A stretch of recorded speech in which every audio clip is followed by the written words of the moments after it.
Təbriz sizin üçün nə deməkdir? Cavablar eşidik. Təbriz bizim vətənimizdir. Təbriz bizim bütövlüyümüzün rəmzidir. O taylı, bu taylı Azərbaycanımızın bütövlüyünün rəmzidir.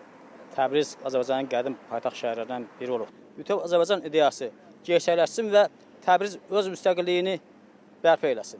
İstəyərdim ki, Təbriz ilə Güney Azərbaycanın paytaxtı qanuni paytaxtı olsun da. Məsələn, Tehran kimi yox, Təbriz kimi paytaxt olsun. Cənubi Azərbaycan yox, elə Azərbaycanın özüdür Təbriz mənim üçün. Təbriz yəni mənim ata-baba torpağımda, belə deyim. Yəni Təbriz hər bir Azərbaycanın ata-baba torpağıdır. İran həmişə bizim düşmənimiz olub. Azərbaycanı Rusiyanın 200 il ərzində iki yerə bölmüşük. Təbriz qədim Azərbaycan şəhəridir, indi də Azərbaycanların məskunudur. Mən Təbrizdə dəfələrlə olmuşam. Təbriz özünün qədim universiteti ilə məşhurdur.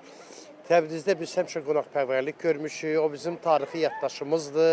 O bizim necə deyirlər ki, qanımızdır, genimizdir. Azərbaycandır Təbriz. Dədə-babamız, nəslimiz, kökümüz, qanımız, canımız tarix boyu Azərbaycan olubdur. Burada yaşayan Azərbaycanlıdan çox Təbrizdə var.